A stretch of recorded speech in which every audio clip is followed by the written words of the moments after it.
Israel എവിടെ കത്തും, എങ്ങനെ അതിൻ്റെ അരമനകളെ കത്തിച്ചു കളയും. ഇസ്രായേലിൻ്റെ മടങ്ങി വരവും അന്തിമയുദ്ധവും.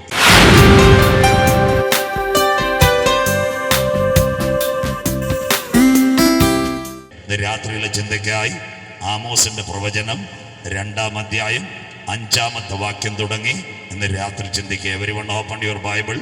In this evening we are going prophecy of Amos chapter 2 verse 5. ആമോസിന്റെ പ്രവചനം 2-ാം അധ്യായം അതിന്റെ 5-ാമത്തെ തിരുവചനം വായിച്ച് സഹായിക്കാം മക്കളെ.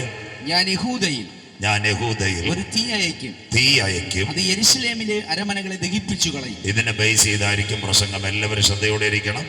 ഞാൻ യഹൂദയിൽ ഒരു തീ അയക്കും, അത് യെരുശലേമിൻ്റെ അരമനകളെ ദഹിപ്പിച്ചു കളയും. കണ്ണുകൾ ഒരു നിമിഷം കൂടി മൂടാം. മഹത്വവാനായ ദൈവത്തിന് നന്ദി കരയറ്റാം. നമ്മൾ കുറവുള്ളവരും കുറ്റമുള്ളവരും പാപികളും ദോഷികളുമാണ്. അതിൻ്റെ നടുവിൽ കുഞ്ഞാടിൻ്റെ രക്തത്താൽ നമ്മളെ വിലയ്ക്ക് വാങ്ങിയെങ്കിൽ ഇന്ന് രാത്രി ആ രക്തത്തിൻ്റെ ശക്തി ഇവിടെ വെളിപ്പെടാതിരിക്കുവാൻ അന്ധകാര ശക്തികൾ നമുക്കെതിരെ പോരാടുമ്പോൾ അതിൻ്റെ നടുവിൽ കാൽവറിയിൽ നിന്ന് ജയാളിയായി ഉയർത്തെഴുന്നേറ്റ യേശുവിൻ്റെ തിരുക്കരം ഇന്ന് രാത്രി ഇവിടെ വെളിപ്പെടുവാൻ പ്രാർത്ഥിക്കാം. കണ്ണുകൾ ഒരു നിമിഷം അടച്ചാട്ട് ദൈവസന്നിധിയിൽ നമ്മളെ തന്നെ താഴ്ത്തിയാട്ട് നമ്മൾ ദൈവത്തോട് നിലവിളിച്ചാട്ട്. കർത്താവെ, അപ്പത്തിനായിട്ടുള്ള വിശപ്പല്ല, വെള്ളത്തിനായിട്ടുള്ള ദാഹമല്ല, കാലം തീരാറായി കാന്തൻ്റെ വരവെടുത്തുപോയി നിത്യതയുടെ വചനം കേൾക്കുവാൻ ഞങ്ങളുടെ ഹൃദയങ്ങളെ തുറക്കണമേ. പ്രകൃതി ഞങ്ങൾക്ക് അനുകൂലമാക്കണമേ. കണ്ണുകൾ മൂടാം. സ്വർഗസ്ഥനായ പ്രിയ പിതാവേ, അനുഗ്രഹിക്കപ്പെട്ട നല്ല രാത്രിവേളയ്ക്കായി ഞങ്ങൾ തിരുമേനിയെ വാഴ്ത്തുന്നു.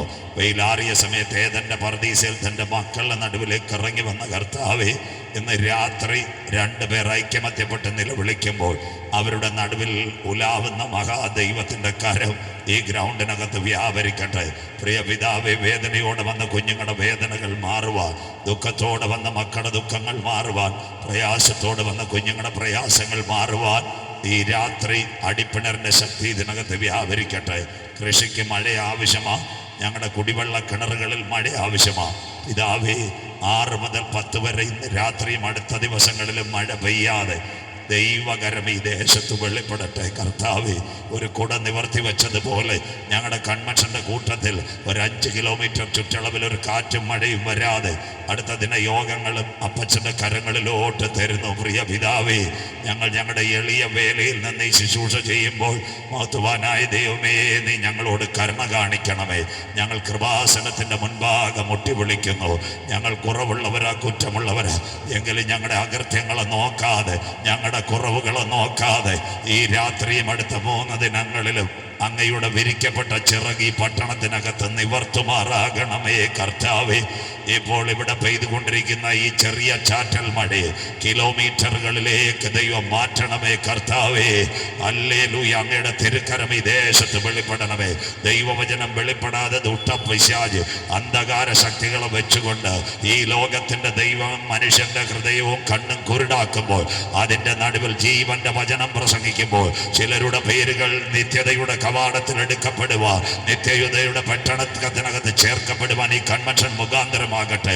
വേദനയോടെ വന്ന കുഞ്ഞുങ്ങളുടെ വേദനകൾ മാറുവാൻ, ദുഃഖത്തോടെ വന്ന കുഞ്ഞുങ്ങളുടെ ദുഃഖങ്ങൾ മാറുവാൻ, പ്രയാസത്തോടെ വന്ന കുഞ്ഞുങ്ങളുടെ പ്രയാസങ്ങൾ മാറുവാൻ അടിപ്പിണറിന്റെ കരം ചലിക്കുന്ന രാത്രിയായി മാറട്ടെ. കാറ്റേ കടലേ ശാന്തമാകൂ. യോശുവയുടെ പ്രാർത്ഥനയുടെ മുമ്പിൽ അയ്യാനോലും ഗിബയാനോലും ഹല്ലേലൂയ, സൂര്യനെ ചന്ദ്രനെ നിർത്തി അത്ഭുതം ചെയ്ത മഹാദൈവത്തിന്റെ കരം ഇന്ന് രാത്രി വെള്ളറട ചലിക്കുന്ന രാത്രിയാകട്ടെ.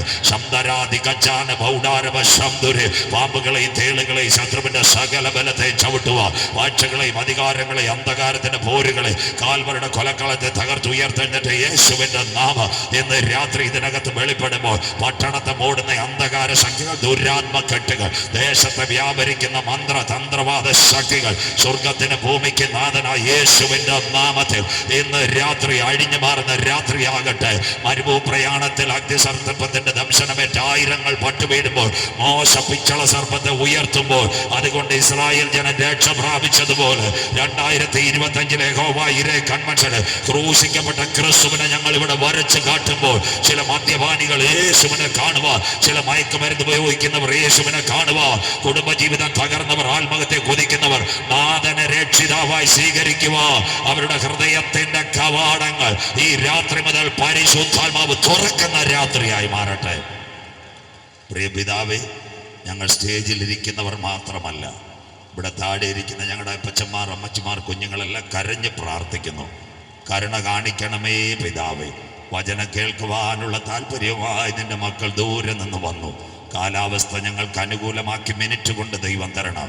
ആഫ്റ്റർ 5 minutes 5 മിനിറ്റ് കൊണ്ട് ഈ പ്രകൃതിക്ക് ഒരു മാറ്റം തന്ന് ഞങ്ങളെ കരുതണമേ കർത്താവേ. അപ്പച്ചാ, അങ്ങയുടെ മക്കളാകണേ ഞങ്ങൾ, അങ്ങയുടെ കുഞ്ഞുങ്ങളാണേ ഞങ്ങൾ, അങ്ങയുടെ രക്തത്താൽ കഴുകൽ പ്രാപിച്ച മക്കളാണേ ഞങ്ങൾ. ഇതുവരെ നടത്തിയ ദൈവമേ, ഇനിയും ഞങ്ങളെ നടത്തണമേ പിതാവേ.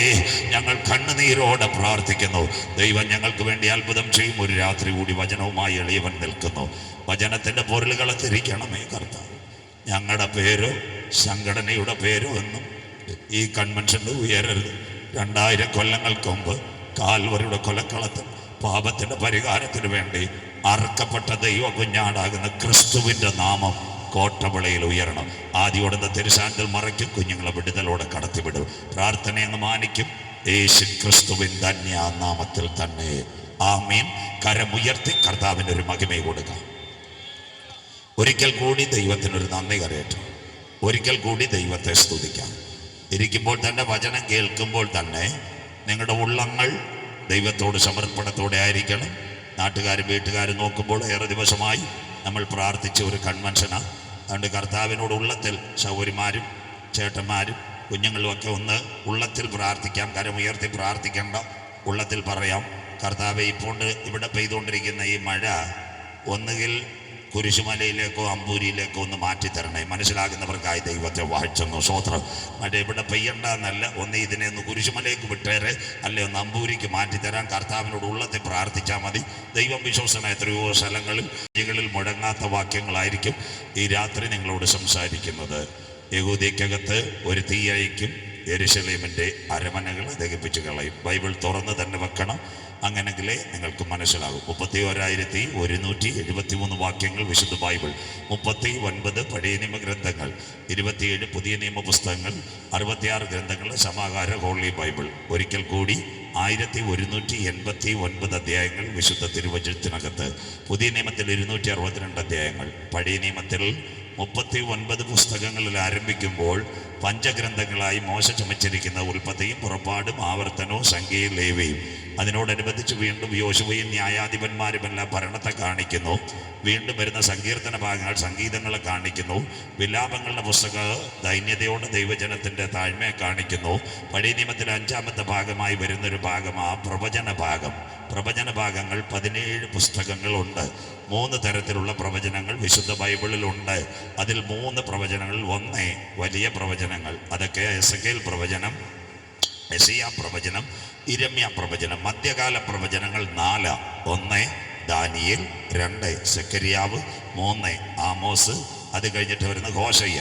താഴെ കൊച്ചു പ്രവചനങ്ങൾ വരുന്നുണ്ട്. ഹബക്കൂക്കുണ്ട്, മീക്കായുണ്ട്, യോവേലുണ്ട്, നഹൂമുണ്ട്, ഒബദ്യാവിൻ്റെ പ്രവചനമുണ്ട്, മലാക്കിയുടെ പ്രവചനമുണ്ട്. ഇന്ന് രാത്രി നാം തൊട്ടത് ആമോസിൻ്റെ പ്രവചനമാണ്. ഇന്നേക്ക് 2600 പരം കൊല്ലം മുമ്പ്, ഒരുപക്ഷെ ക്രിസ്തുവിൻ്റെ ജനനത്തിന് 600 പരം പിന്നിൽ, തെക്കോവയിലെ ആട്ടിടയനായ ആമോസിനോട് സ്വർഗം ഇസ്രായേലിൻ്റെ മേൽ വരുന്ന ന്യായവിധിയെപ്പറ്റി പറയുന്ന പ്രവചന ഭാഗമാണ് ആമോസിൻ്റെ പ്രവചനം. ശ്രദ്ധയോടെ 148 വാക്യങ്ങൾ ആമോസിൻ്റെ പ്രവചനത്തിനകത്ത്.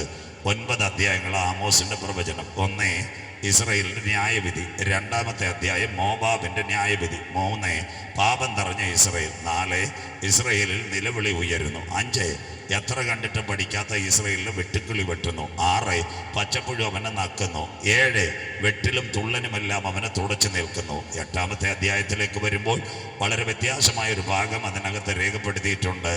എന്താ രേഖപ്പെടുത്തിയത്? അപ്പത്തിനായിട്ടുള്ള വിശപ്പല്ല, വെള്ളത്തിനായിട്ടുള്ള ദാഹമല്ല. ലോകത്തോടും ഇസ്രായേലിനോടും സ്വർഗം പറയുന്നു, വചനത്തിന് വേണ്ടി കിട്ടാത്തൊരു കാലം വരും. 9 അരിപ്പ കൊണ്ട് അരിക്കുന്നത് പോലെ ഇസ്രായേൽ മക്കളെ സകല ജാതികളുടെയും ഇടയിൽ ഞാൻ അരിക്കും, ഒരു മണി പോലും ശേഷിക്കാതെ അവർ മടങ്ങി വരും. ഇതാ ഈ 2 ദിവസവും പ്രസംഗിക്കുന്നത് ഇസ്രായേലിൻ്റെ മടങ്ങി വരവും അന്തിമയുദ്ധവും. എന്ന് കുഞ്ഞു വായിച്ചത് ആമോസിൻ്റെ പ്രവചനം 2:5. ഞാൻ യഹൂദയ്ക്കകത്തൊരു തീ അയക്കും, യെരുശലേമിൻ്റെ അരമനകളെ അത് കത്തിച്ചു കളയും. കഴിഞ്ഞ 2 വർഷമായി ലോകത്തിൽ നടക്കുന്ന സംഭവങ്ങൾ ഇന്ന് രാത്രി ബൈബിൾ പ്രവചന അടിസ്ഥാനത്തിൽ നാം ചിന്തിക്കും. ഒന്നാം ഭാഗം ഇന്ന് രാത്രി, രണ്ടാം ഭാഗം നാളെ രാത്രി. കടക്കാം. ഇസ്രയേൽ എവിടെ കത്തും, എങ്ങനെ അതിൻ്റെ അരമനകളെ കത്തിച്ച് കളയും. ഇവിടം തൊട്ട് നിങ്ങൾ ശ്രദ്ധയോടെ ഇരിക്കണം.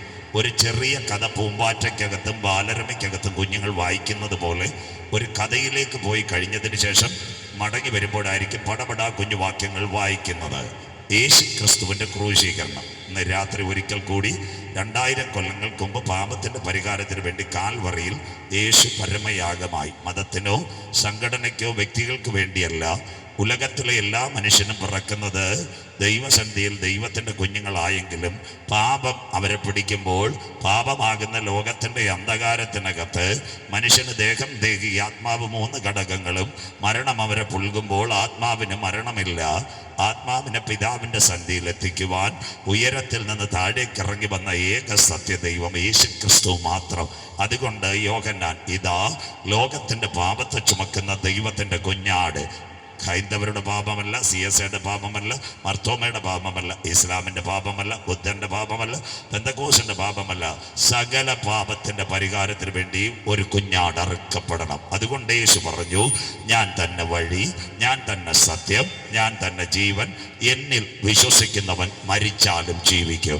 ആ പ്രത്യാശയായി ഇന്ന് രാത്രിയും മഴയെ തൃണവൽഗണിച്ച് നിങ്ങൾ ഇവിടെ വന്നിരിക്കുന്നത്. അപ്പോൾ രക്തം ചിന്താതെ പാപത്തിന് വിമോചനമില്ല. AD 30 കാൽവറിയിലെ ക്രൂശീകരണം. ഇവിടം തൊട്ട് നിങ്ങൾ മനസ്സിലാക്കണം, വളരെ കാലിക പ്രസക്തിയുള്ള ഒരു ചിന്തയാ ഇവിടെ പറയുന്നത്. പീലാത്തോസിന്റെ അരമനയിൽ 2 കൂടുകൾ ഉണ്ടായിരുന്നു. ഒന്ന് വാഴ്ത്തപ്പെട്ട കർത്താവിൻ്റെ കൂട്, രണ്ടാമത്തെ കൂട് ബറബാസിന്റെ കൂട്. 5 കോടതികൾ 7 പ്രാവശ്യം മാറി മാറി വിസ്തരിച്ചു. യഹൂദൻ പറഞ്ഞൊരു കാര്യമുണ്ട്, മത്തായി 27-25 വാക്യങ്ങൾ വായിക്കത്തില്ല. അവൻ്റെ രക്തം ഞങ്ങളുടെ മേലും ഞങ്ങളുടെ തലമുറ മേലും വന്ന് പവിക്കട്ടെ. ശ്രദ്ധയോടെ ഇരിക്കണം. അങ്ങനെ AD 30 ക്രൂശീകരണം നടക്കുന്നു. 37 കാലമായപ്പോൾ പതിയെ യഹൂദന് പീഡാകാലവും വരുന്നു. AD 70 ആയപ്പോൾ ലോകത്തിൻ്റെ പല രാജ്യങ്ങളിൽ അവർ ചിതറി.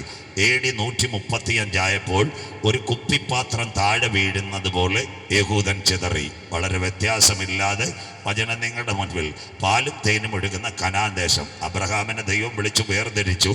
ഇസ്രായേൽ മക്കളെ അനുഗ്രഹിച്ച ദേശത്ത് നിന്ന് യഹൂദൻ പിടിച്ചു വാങ്ങിച്ച ശാപമാ, അവൻ്റെ രക്തം ഞങ്ങളുടെ മേലും ഞങ്ങളുടെ തലമുറ മേലും വന്ന് ഭവിക്കട്ടെ. ലോകരാജ്യങ്ങൾ മുഴുവൻ അവർ ചിതറി. കൊച്ചി, മട്ടാഞ്ചേരിയിൽ അവരുണ്ടായിരുന്നു, ഇരിങ്ങാലക്കുട ഉണ്ടായിരുന്നു, മാളയിലുണ്ടായിരുന്നു, അങ്കമാലിയിലുണ്ടായിരുന്നു, കറുകുറ്റിയിലുണ്ടായിരുന്നു, കൊരട്ടിയിലുണ്ടായിരുന്നു. വടക്കേ ഇന്ത്യയിൽ വരുമ്പോൾ യോസഫിൻ്റെ ഗോത്രമാ മനശ്ശെ, അവരാ മണിപ്പൂർ, അത് കഴിഞ്ഞ് മിസോറാം, അരുണാചൽ പ്രദേശ്, ആസാം, ഇവിടെ എല്ലാം യഹൂദന്മാരുണ്ടായിരുന്നു. മാള എന്ന് പറയുന്നത് തിരുവനന്തപുരം KSRTC ബസ് സ്റ്റാൻഡിൽ നിന്ന് ഒരു ബസ് പുറപ്പെടും, അതിൻ്റെ പേരാ മാള. നമ്മുടെ പ്രിയങ്കരനായ കരുണാകരൻ മത്സരിച്ച സ്ഥലമാണ്. അത് മലയാള അർത്ഥമല്ല. ആ മാളയുടെ പേരാ മാ ഇലാഹ, വാണ്ടറിങ് ജോയ്സ്, അലയുന്ന യഹൂദൻ.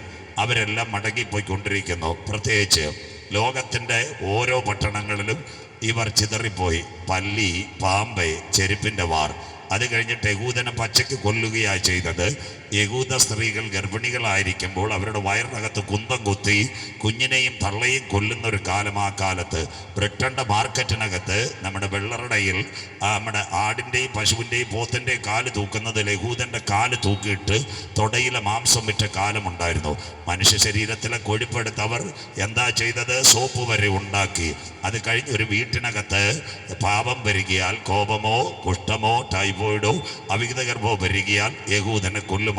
ഹിറ്റ്ലറും മൊസോളിനിയും 60 ലക്ഷം യഹൂദന്മാർ ഹിറ്റ്ലർ കൊന്നുകളഞ്ഞു. ലോക രാജ്യങ്ങൾ മുഴുവൻ ഇവർക്ക് ചിതറി കരയുവാൻ തുടങ്ങി. അപ്പോൾ ഇവർക്കൊരു മടങ്ങി വരവ് വേണം. അതാ നാം ഇസ്രയേലിൽ കിടക്കുന്നത്. ഇനിയുള്ള കാര്യങ്ങൾ നിങ്ങൾ ചിന്തയോടെ ഇരിക്കണം. 1867 എല്ലാവരും മനസ്സിലാക്കണം. 1867 ഫ്രാൻസിൽ ഒരു മിലിറ്ററി മേജർമാരുടെ ക്യാമ്പ് നടക്കുകയാണ്. എല്ലാ രാജ്യങ്ങളിലെ മിലിറ്ററിയിലെ ക്യാമ്പ് ഓഫീസ് അവിടെയുണ്ട്. രാവിലെ ഈ മാർച്ച് പാസ്റ്റ്, വെള്ളറടയിൽ നിന്ന് ഈ മാർച്ച് പാസ്റ്റ് കുഞ്ഞുങ്ങൾ നടത്തുന്നത് പോലെ രാവിലെ ഒരു മാർച്ച് പാസ്റ്റ് നടക്കുമ്പോൾ ഒരു ചെറുപ്പക്കാരൻ ഇതെല്ലാം നോട്ട് ചെയ്യാൻ വന്നിട്ടുണ്ട് എഴുതാനായിട്ട്. അവൻ്റെ പേരാ തിയോഡർ ഹർസൺ. ഇനി മനസ്സിലാക്കണം, അവൻ ഈ മാർച്ച് പാസ്റ്റ് നടക്കുമ്പോൾ അതിൻ്റെ ബാക്കിൽ കൂടെ മാർച്ച് പാസ്റ്റ് ചെയ്ത് വന്നൊരു കമാൻഡറെ ഫ്രാൻസുകാർ പിടിച്ച് അടിച്ചു കൊല്ലുന്നു. അവൻ ഓടിച്ചെന്ന് താഴെ ചെന്ന് ചോദിച്ച, സഹോദരങ്ങളെ എന്തിനാ നിങ്ങൾ അടിച്ചു കൊല്ലുന്നത്? അപ്പം പറഞ്ഞവനൊരു യഹൂദനാ, യഹൂദനെ കൊന്നാൽ സ്വർഗത്തിൽ പോകാം. അപ്പോൾ എന്താ സംഭവിച്ചത്? ഇവനും ഒരു യഹൂദന. ഇവൻ ഓടി വന്നവൻ്റെ ലോഡ്ജിനകത്ത് അവൻ എഴുതിയ പേപ്പറുകളെല്ലാം വലിച്ചു കീറി ദൂരെ കളഞ്ഞു. അവൻ കരഞ്ഞു, കർത്താവേ, നിന്നോട് ഞങ്ങൾ അനീതി ചെയ്തത് കൊണ്ട് ലോക രാജ്യങ്ങളിൽ ഞങ്ങൾ ശിക്ഷ അനുഭവിക്കുന്നു. 1867 സംഭവം. 30 വർഷം അവൻ ഉപവസിക്കുകയും പ്രാർത്ഥിക്കുകയും ചെയ്തു. 1897 30 വർഷം കഴിഞ്ഞപ്പോൾ സ്വിറ്റ്സർലൻഡിലെ ബാസലിൽ യഹൂദന്മാർ ഒത്തുകൂടി. അവർ പറഞ്ഞ്, നമ്മുടെ രാജ്യം കൈവിട്ടുപോയി, അബ്രഹാം കാൽ ചവിട്ടി നമുക്ക് തന്ന മണ്ണും പോയി, അതുകൊണ്ട് നമുക്കത് തിരിച്ചു പിടിക്കണം. അതിനാസ്പദമായി ആദ്യം പ്രാർത്ഥിക്കാം. 14 പേജുള്ളൊരു ലഘുലേഖ അവർ അടിച്ചിറക്കി. മദ്യത്തിനും മയക്കുമരുന്നിനുമെതിരെ നമ്മൾ ലഘുലേഖ അടിച്ചെന്നതുപോലെ ലോക രാജ്യങ്ങൾ മുഴുവൻ ഇത് ചിതറി. അന്ന് അവർ രൂപീകരിച്ച ഒരു സംഘടനയുടെ പേരാ സിയോൺ സംഘം.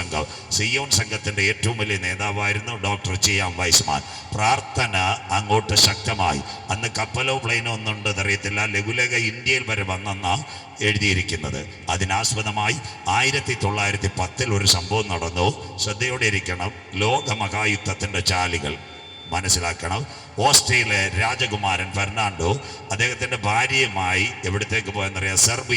സെർബിയയിൽ ഫ്ലവർ എക്സിബിഷൻ നടക്കുന്നു. മലയാളം ഇഞ്ചിവിളയിൽ നിന്ന് കളിക്കാവിള വഴി മാർത്താണ്ഡം പോകുന്നത് പോലെ അടുത്ത ബോർഡറിലേക്ക് രാജാവും രാജ്യം കൂടെ പോയപ്പോൾ ഒരു സംഭവം ഉണ്ടതോ, വഴിവെക്കിൽ വെച്ച് കല്ലേറ് കിട്ടി. ഫ്രണ്ടിലിരുന്ന അംഗരക്ഷകന് മുറിവേറ്റു. അദ്ദേഹവുമായിട്ട് ആശുപത്രിയിൽ ചെന്നു. തമിഴ്നാടിൻ്റെ ആശുപത്രി കയറുന്നവർ ഓസ്ട്രേലിയയിൽ നിന്ന് സെർബിയ കയറി. ഈ അംഗരക്ഷകനെ റൂമിനകത്ത് പരിശോധിക്കുമ്പോൾ രാജകുമാരൻ പുറത്ത് നിൽക്കുമ്പോൾ ഒരു പടയാളി വന്ന് അദ്ദേഹത്തെ കുത്തിക്കൊന്നു കളഞ്ഞു. അതാ 1-ാം ലോകമഹായുദ്ധം. വലിയ കാര്യമൊന്നുമില്ലായിരുന്നു. ലോകം 2 ചേരിയിലായി. 1 ബ്രിട്ടൻ, 2 ജർമ്മനി. ബ്രിട്ടൻ ഓസ്ട്രേലിയയുടെ പക്ഷത്ത്, ജർമ്മനി സെർബിയയുടെ പക്ഷത്തും. അങ്ങനെ ഇരിക്കുമ്പോൾ എല്ലാ കപ്പലുകളും ജർമ്മനിയുടെ ആരെ ആക്രമിക്കുവാൻ തയ്യാറെടുക്കുന്നു? പറഞ്ഞു തരാം.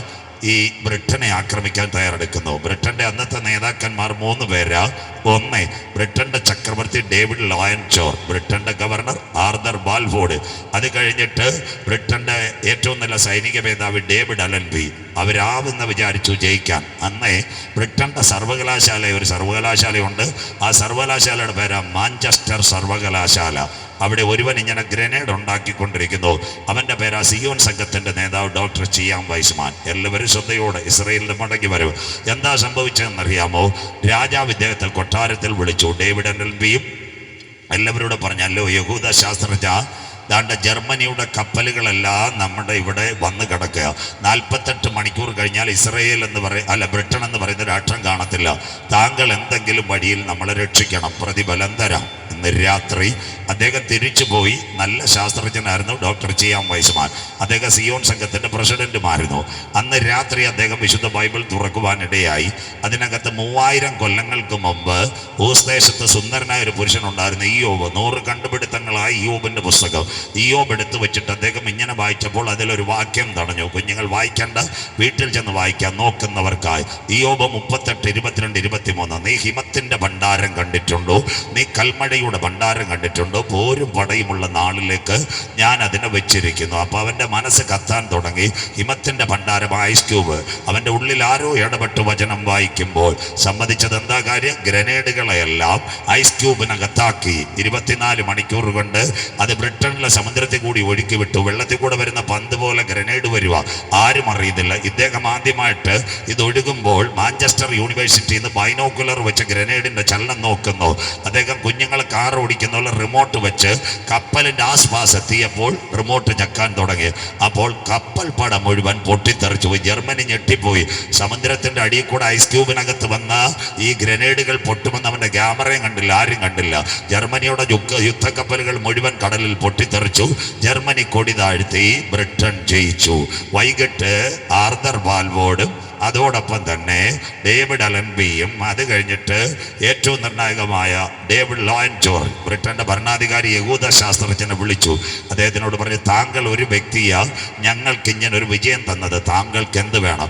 എന്നെപ്പോലുള്ള ഉപദേശിമാരായിരുന്നേ പറഞ്ഞാൽ 35 ലക്ഷം രൂപയുടെ ഇന്നോവയും വേണം, അമേരിക്കയെ പാൻ വിസയും വേണം. മനസ്സിലാകുന്നവർക്കായി അദ്ദേഹം പറഞ്ഞൊരു കാര്യമുണ്ട്, എനിക്കൊന്നും വേണ്ട സാറേ, എൻ്റെ ജനം ഇസ്രായേൽ മക്കൾ ലോക രാജ്യങ്ങൾ ചിതറിക്കിടക്കുക, ഞങ്ങൾക്ക് കാല് കുത്തുവാൻ ഒരു ദേശമില്ല, ഞങ്ങൾക്ക് തരണം. അന്നാദ്യമായി ഒട്ടോമൻ സാമ്രാജ്യം, ഈ ചാനലിനകത്ത് ഏഷ്യാനെറ്റ് ചർച്ച വരുന്ന ഒരുവിധത്തിന് ഈ മണ്ണാങ്കട്ട ഒന്നും അറിയത്തില്ല. ഒട്ടോമൻ സാമ്രാജ്യം തുർക്കിയ അന്നത്തെ പലസ്തീൻ ഭരിച്ചുകൊണ്ടിരിക്കുന്നത്. തുർക്കിയോട് ബ്രിട്ടൻ പറഞ്ഞു യഹൂദന് മടങ്ങി വരുവാൻ ഒരു അവസരം കൊടുക്കണം. അതിൻ്റെ പേരാ PSC പരീക്ഷയ്ക്ക് വരെ വരുന്നുണ്ട്. ആർതർ ബാൽഫോർഡ് ഡിക്ലറേഷൻ, ബാൽഫോർഡ് വിളംബരം. 1917 നവംബർ മാസം 1-ാം തീയതി ആദ്യമായി യഹൂദൻ ചിതറിയതിനു ശേഷം മടങ്ങി വന്നു. രാജ്യം കിട്ടിയില്ല, അത്തിച്ചടി കുഴിച്ചു വെക്കുന്നു. ശ്രദ്ധയോടെ ലോകം വീണ്ടും മുൻപോട്ട് പോയി. രണ്ടാം ലോക മഹായുദ്ധം 1939 മുതൽ 45 വരെ, 39 മുതൽ 45 വരെ രണ്ടാം ലോക മഹായുദ്ധം നടക്കുന്നു. അന്നേ ലോകത്തിലെ 2 വൻശക്തികൾ, 1 അമേരിക്ക, 2 ജപ്പാൻ. ആ സമയത്ത് ജപ്പാൻ മുന്നേറിക്കൊണ്ടിരിക്കുന്ന ഒരു കാലമാണ്. അമേരിക്കയുടെ ഒരു യൂണിവേഴ്സിറ്റി ഉണ്ട്, ചിക്കാഗോ യൂണിവേഴ്സിറ്റി. അവിടെ ഒരു ശാസ്ത്രജ്ഞനുണ്ട്, അദ്ദേഹം ആറ്റം ബോംബ് നിർമ്മിക്കുവാൻ ശ്രമിച്ചുകൊണ്ടിരിക്കുക. അദ്ദേഹത്തിൻ്റെ പേര് ഹെൻറിക്കോ ഫെർമി. ആറ്റം ബോംബ് ഉണ്ടാക്കിയ ശാസ്ത്രജ്ഞൻ, BSc വരും പരീക്ഷയ്ക്ക് വരുന്നത് ഹെൻറിക്കോ ഫെർമി. അദ്ദേഹം ആറ്റം വിഭജിക്കുവാൻ പദ്ധതി വെക്കുന്നു. ചിക്കാഗോ യൂണിവേഴ്സിറ്റിക്കകത്ത് 40 ശാസ്ത്രജ്ഞന്മാർ പകലും 40 ശാസ്ത്രജ്ഞന്മാർ രാത്രിയിലും. ഒരാറ്റത്തിൻ്റെ 3 ഘടകമുണ്ട്, 1 പ്രോട്ടോൺ, 2 ന്യൂട്രോൺ, 3 ഇലക്ട്രോൺ. ഇങ്ങനെ പരീക്ഷണം മുൻപോട്ട് പോകുമ്പോൾ ജപ്പാൻ മുന്നേറുക. അന്നത്തെ അമേരിക്കയുടെ പ്രസിഡന്റിന്റെ പേര് ഹാരിയസ് ട്രൂമാൻ. അദ്ദേഹം ഇദ്ദേഹത്തെ വിളിച്ചു. ആരെ വിളിച്ചു? ഹെൻറിക്കോ ഫെർമിയെ വിളിച്ചിട്ട് പറഞ്ഞു, സാറേ നമ്മുടെ രാജ്യം തകർന്നു പോകും, ജപ്പാൻ മുന്നേറും, എന്തെങ്കിലും ഒരു കോമഡി ഉണ്ടാക്കണം, മാറ്റം ഉണ്ടാക്കണം. അന്ന് രാത്രി അവൻ വീട്ടിൽ വന്നു. 1-ാമത്തെ ലോകമഹായുദ്ധത്തിന്റെ ചരിത്രം അവൻ വായിച്ചു. ഡോക്ടർ ചിയാ വൈസ്വാൻ ബൈബിൾ തുറന്നപ്പോഴാ ഈ ലോകത്തിന്റെ 1-ാം ലോകമഹായുദ്ധത്തിന്റെ വിജയരഹസ്യം. ഇവൻ ഒരു നിരീശ്വരവാദിയായിരുന്നു. ഇവൻ അന്ന് രാത്രി ബൈബിൾ തുറക്കുവാനിടയായി. സ്വർഗത്തിലെ ദൈവം അവൻ്റെ കണ്ണുകൾ എവിടത്തേക്ക് കൊടുക്കുന്നറിയാമോ? മനസ്സിലാകുന്നവർക്ക് അവൻ്റെ കണ്ണ് എവിടത്തേക്ക് കൊടുത്തെന്നറിയാമോ? വിശുദ്ധ ബൈബിളിലെ പത്രോസ് ശ്ലീഹയുടെ ലേഖനത്തിലേക്ക് കൊടുത്തു. ശ്രദ്ധയോടെ അതിനകത്ത് ഇങ്ങനൊരു വാക്യമുണ്ട്, 2 പത്രോസ് 3:10. വീട്ടിൽ ചെന്ന് വായിക്കണം. കർത്താവിൻ്റെ ദിവസം കള്ളനെ പോലെ വരും, ആകാശം കൊടുമുഴക്കത്തോടെ ഒഴിഞ്ഞു പോകും, മൂലപദാർത്ഥം കത്തും, ഭൂമിയും അതിലെ സകല പണികളും വെന്തുപോകും. ഒരു പദാർത്ഥത്തിൻ്റെ ചെറിയ ഘടകമാണ് മൂലപദാർത്ഥം. അത് കേട്ടപ്പോൾ അവന് സന്തോഷമായി. രാത്രിയായിരുന്നു സമയം. അവൻ 40-80 ശാസ്ത്രജ്ഞന്മാരെ വിളിച്ചിട്ട് പറഞ്ഞു, ബൈബിളുമായിട്ടാ പോയത്, ഈ ബൈബിളിനകത്ത് എഴുതിയിട്ടുണ്ട് ആറ്റം പൊട്ടുമെന്ന്. അന്ന് രാത്രി അവൻ്റെ ഒരു സംഭവം നടന്നു. എന്താ ചെയ്തതെന്നറിയാമോ? പരീക്ഷണശാല ചിക്കാഗോ യൂണിവേഴ്സിറ്റിക്കകത്ത് പ്രോട്ടോണും ന്യൂട്രോണും മാറ്റി ഇലക്ട്രോണിക് സപ്ലൈ മാറ്റിയിട്ട് ഇലക്ട്രിക് സപ്ലൈ അതിനകത്ത് കൊടുത്തു. വയർ വഴിയോ എന്തോ ചെയ്തതാ. അത് കൊടുത്തപ്പോൾ പ്രോട്ടോണും ന്യൂട്രോണും ഇലക്ട്രിക് റേസുമായിട്ട് കൂട്ടിയിടിച്ചു. ചിക്കാഗോ യൂണിവേഴ്സിറ്റി പൊട്ടിത്തെറിച്ചു. 40 പേർ മരിച്ചു വീണു. ഇദ്ദേഹം ജീവനും കൊണ്ട് ബൈബിളുമായിട്ട് ഓടി. അന്നേരം ആംബുലൻസ് അവിടെ ഓടി വരുക. അതിൻ്റെ നടുവിൽ ഹെൻറിക്കോ ഫെർമി വിളിച്ചു പറഞ്ഞു, ശാസ്ത്രം തോറ്റു, ബൈബിൾ ജയിച്ചു. മനസ്സിലാകുന്നവർക്കായി അവിടെ വെച്ച ആറ്റം ബോംബ് ഉണ്ടാക്കുന്നത് 1945 ഓഗസ്റ്റ് 6-8 ഹിരോഷിമ നാഗസാക്കി. ശ്രദ്ധയോടെ 2 വിമാനങ്ങൾ, എനാഗുളയും ബോക്സ് കാറും. ആ 2 വിമാനങ്ങൾ രാവിലെ കൊണ്ട് ആറ്റം ബോംബ് ഇട്ടു. 1.5 ലക്ഷം പേർ ജപ്പാനിൽ മരിച്ചു വീണപ്പോൾ ജപ്പാൻ കൊടി താഴ്ത്തി. ജപ്പാൻ കൊടി താഴ്ത്തിയപ്പോൾ അമേരിക്ക ജയിച്ചു. അമേരിക്കയിലെ ഹാരിയസ് ട്രൂമാൻ ചോദിച്ചു, കുഞ്ഞ് നിങ്ങൾക്ക് എന്ത് വേണം? അവർ പറഞ്ഞു, സാറ് ലോകത്തിന്റെ 5 വൻകരകൾ ഞങ്ങൾ ചിതറിക്കിടക്കുക, ഇപ്പം വെറും കോളനിയായിട്ട് ഞങ്ങൾക്ക് ഇസ്രയേൽ കിട്ടിയിട്ടുണ്ട്, പൂർണ്ണമായിട്ട് രാജ്യം വേണം. 1947 ഏപ്രിൽ 14 പെസഹ വ്യാഴം, 1947-48 ഏപ്രിൽ 14 പെസഹ വ്യാഴം, മെയ് മാസം 14-ാം തീയതിയിൽ ആകാശത്ത് രക്തചന്ദ്രഗ്രഹണം നടന്നതിൻ്റെ 1 മാസം കഴിഞ്ഞപ്പോൾ ഇസ്രായേലിന്റെ പ്രധാനമന്ത്രി ഡേവിഡ് ബെൻഗൂറിയോൻ യേശുക്രിസ്തുവിന്റെ ജനനത്തിങ്കൽ ഉയർത്തിയ 6 കാലുള്ള നക്ഷത്രത്തെ ഉയർത്തി ലോകരാജ്യങ്ങളോട് പറഞ്ഞു, ഞങ്ങൾ മടങ്ങി വന്നു, അത്തി തളർത്തു. കരമുയർത്തുന്നവർക്ക് ഇതാ കർത്താവിന്റെ വരവ്. ഇനി ബൈബിൾ കൂടെ മത്തായി 24:3-4-5. ഗുരു, അതെപ്പോൾ സംഭവിക്കും? നിന്റെ വരവിന് ലോകത്തിന്റെ അവസാനത്തിനും അടയാളം. യേശു പറഞ്ഞു, അത്തിയെ നോക്കി ഒരു ഉപമ പഠിപ്പീൻ, അതിന്റെ കൊമ്പിളതാ ഇല തളിർക്കുമ്പോൾ വേനൽ അടുത്തുവല്ലോ. ഇതാ ഇസ്രയേലും അന്തിമദിനോ. ആകയാൽ പ്രാർത്ഥനയ്ക്ക് സുബോധമുള്ളവരും നിർമ്മതരുമായിരിക്കെ. ഇനി കൺവെൻഷനുകളൊന്നും അധികകാലം കാണത്തില്ല. വടക്കേ ഇന്ത്യയിൽ കഴിഞ്ഞ വർഷങ്ങളിലൊക്കെ ഞാൻ പോയിട്ട് പള്ളിക്കകത്ത് പ്രസംഗിച്ചിട്ട് സ്ഥലം വിട്ടതാ. അപ്പത്തിനായിട്ടുള്ള വിശപ്പല്ല, വെള്ളത്തിനായിട്ടുള്ള ദാഹമല്ല. ഇന്ന് രാത്രി രക്ഷയുടെ പെട്ടകത്തിനകത്ത് നീ കടന്നില്ലെങ്കിൽ വരാനിരിക്കുന്ന ന്യായവിധിക്കകത്ത് നീ വീണുപോ. കഴിഞ്ഞ ദിവസങ്ങളിൽ വെള്ളറടയിൽ ഒരു പോസ്റ്റ് കണ്ടു. എന്താ പോസ്റ്റ്? Pulse polio. മനസ്സിലാകുന്നവർക്കായി ഒക്ടോബർ മാസത്തിൽ ആശാ വർക്കർമാർ വീട്ടിലെല്ലാം വന്നു കുഞ്ഞിനെ കൊണ്ടുവരണം, പോളിയോ പോളിയോ. അത് കഴിഞ്ഞ് വെള്ളട ബസ് സ്റ്റാൻഡിൽ ഒരു കൊട, വണ്ടി നിവർത്തുന്ന പോലെ ഒരു കൊട വെച്ചിരിക്കുന്നു. രണ്ട് ചേച്ചിമാർ മൊബൈൽ ഞെക്കുന്ന അവിടെ പോളിയോ എന്ന് പറഞ്ഞ് എഴുതി വെച്ചിരിക്കുന്നു. സ്വോത്രം. വെള്ളറട ഗ്രാമപഞ്ചായത്ത് ഒരു ജീപ്പിനകത്ത് അഞ്ചുമരങ്കാലയിൽ പൊന്നമ്പി കോട്ടവിള എല്ലാം കൂടെ ഒറ്റ വിളി, നാളെ പോളിയോ, നാളെ പോളിയോ. എന്താ പോളിയോ എന്ന് രാത്രി കേൾക്കണം. 5 വയസ്സിൽ താഴെയുള്ള ഒരു കുഞ്ഞ് നമ്മുടെ വീട്ടിനകത്ത് കാല് മുടന്തി കിടക്കാൻ ഇന്ത്യ ഗവൺമെന്റ്, അതുപോലെ തന്നെ കേരളത്തിലെ മുഖ്യമന്ത്രി, ഹെൽത്തുകാർ വിട്ടപ്പെടുന്നില്ല. അതിനുവേണ്ടി അവർ അഡ്വാൻസ് ഒരു വാക്സിൻ കൊടുക്കുന്നു. അതിന്റെ പേരാ പോളിയോ വാക്സിൻ. കണ്ടുപിടിച്ചത് ആരാ? ഒരു ശാസ്ത്രജ്ഞൻ. അവന്റെ പേരാ ജോൺ ലിറ്റിൽ വാക്സ്. യഹൂദനാ കണ്ടുപിടിച്ചത്. അതും എഴുതിക്കോ, PSCക്ക് വരും. പൾസ് പോളിയോ കണ്ടുപിടിച്ച ശാസ്ത്രജ്ഞന്റെ പേര് ജോൺ ലിറ്റിൽ വാക്സ്. അന്ന് ഇതെല്ലാം അനൗൺസ് കേട്ടു. വെള്ളറടയിലെ സുമച്ചേച്ചി കുഞ്ഞിന് പോളിയോ കൊടുത്തില്ല. അന്ന് പാറശാല ഷീല കല്യാണ മണ്ഡപത്തിൽ കുഞ്ഞുമായിട്ട് ചിക്കൻ കാലി തിന്നാൻ പോയി. മനസ്സിലാകുന്നവർക്കായി നിന്റെ കുഞ്ഞ് വീട്ടിൽ മുടന്തി കടന്നു കഴിഞ്ഞാൽ പിന്നെ കർത്താവിനെ കുറ്റം പറയരുത്. സ്വോത്രം. നീ കൊടുക്കാനുള്ളത് കൊടുക്കണം. എന്നാൽ ഇന്ന് രാത്രി പൊന്നമ്പി റോഡിലും വീട്ടിലിരിക്കുന്ന സഹോദര, മനുഷ്യകുലത്തിനകത്തൊരു പോളിയോ വന്നിട്ടുണ്ട്. അതിന്റെ പേരാ പാപം. പാപത്തിന്റെ വിപത്ത കഞ്ചാവ്, പാപത്തിന്റെ വിപത്ത MDMA, പാപത്തിന്റെ വിപത്ത നമ്മുടെ വെള്ളറുടെ മണ്ണാങ്കോണത്തെ നമ്മുടെ ജോസേട്ടനെ കുത്തിയ പ്രജിത്തിന്റെ അകത്ത് കയറിയ സാത്താന്യ ശക്തി. മനസ്സിലാകുന്നവർക്കായി അത് മാറ്റാൻ ഇവിടെ വെള്ളറുടെ ഒരു പയ്യന്റെ ശരീരത്തിനകത്ത് പാപം. നമ്മുടെ ആനപ്പാറ താലൂക്ക് ആശുപത്രിയിൽ പോയി ഡോക്ടറോട് പറഞ്ഞു എൻ്റെ ശരീരത്തിൽ പാപമുണ്ട്, പാരാസെറ്റമോൾ പറഞ്ഞു. ഡോക്ടർ പറഞ്ഞു കടക്ക് പുറത്ത്. മനസ്സിലാകുന്നവർക്കായി അന്നേരം ആരാണ്ട് പറഞ്ഞു നീ കാട്ടാക്കട ചെന്നാൽ മതി, അവിടെ നല്ല ആശുപത്രി ഉണ്ട്. കാട്ടാക്കട ചെന്ന് അവിടെ ഫിസിഷ്യനെ കണ്ട് സാർ എൻ്റെ അകത്ത് പാപമുണ്ട്. അദ്ദേഹം പറഞ്ഞു പുറത്തു പോയിക്കോളാൻ പറഞ്ഞു, പാപത്തിന് ഇവിടെ ആന്റിബയോട്ടിക് എന്നുള്ളൂ. അപ്പൊ ആരാണ്ട് പറഞ്ഞു പേരൂർക്കട ജനറൽ ആശുപത്രി പോയാൽ മതി, പക്ഷേ നിന്റെ പാപം കുത്തിയെടുക്കുമെന്ന്. ഇന്നത്തെ പുതിയ സർജറി എന്താ കീകോള് വഴി കുത്തിയെടുക്കുമെന്ന്. അവിടെ പോയി. അവിടെ ഡോക്ടർ പറഞ്ഞില്ല. അപ്പൊ ആരാണ്ട് പറഞ്ഞു RCC ചെന്ന് കിടന്നാൽ മതി, മേളിൽ നിന്ന് ഗാമ റേഡിയേഷൻ അടിച്ച് നിന്റെ പാപം തീരുമെന്ന്. സ്വോത്രം. RCC ചെന്ന് അവിടെ ചെന്ന് കാർഡ് എടുത്തിട്ടുണ്ട്, സാറേ എൻ്റെ ഉള്ളിൽ പാപമുണ്ട്, റേഡിയേഷൻ അടിക്കണമെന്ന്. അവനോട് പറഞ്ഞ് പുറത്തു പോകാൻ. ഇന്ന് രാത്രി കൺവെൻഷൻ കൂട്ടങ്ങളുടെ പ്രഥമ രാത്രി ചാറ്റൽ മഴ പെയ്യുമ്പോഴും ഞങ്ങൾക്ക് പറയാനുള്ളത്, പാപത്തിന്റെ പരിഹാരത്തിന് വേണ്ടി ഇന്ന് രാത്രി പാരാസെറ്റമോൾ ഇല്ല, പാപത്തിന്റെ പരിഹാരത്തിന് വേണ്ടി ആന്റിബയോട്ടിക് ഇല്ല, പാപത്തിന്റെ പരിഹാരത്തിന് വേണ്ടി സർജറി ഇല്ല, പാപത്തിന്റെ പരിഹാരത്തിന് വേണ്ടി റേഡിയേഷൻ ഇല്ല. പാപത്തിന്റെ പരിഹാരത്തിന് വേണ്ടി ഇന്ന് രാത്രി വെള്ളറടയിൽ ഒരു വാക്സിനെ ഞങ്ങൾ ഉയർത്തുന്നു. ആ വാക്സിന്റെ പേരേതാ? ഇന്ന് രാത്രി കോവാക്സിന്, കോവിഷീൽഡ്, ജോൺസൺ അല്ല, അതിന്റെ പേരത്രേ കുഞ്ഞാടിന്റെ വിലയേറിയ രക്തം. ഇന്ന് രാത്രി നിന്റെ ശാകല പാപമല്ല, നിന്റെ സകല പാപവും പോക്കി ശുദ്ധീകരിക്കുന്നു. കൺവെൻഷൻ കൂട്ടങ്ങളുടെ പ്രഥമ രാത്രി தாயே தகர்ப்பரே தம்பி தங்கச்சி, இந்த நாள்களில் உண்மையான சுவிசேஷத்தை இந்த நாள்களில் உன் கண் முன்னில் பார்க்கிறது.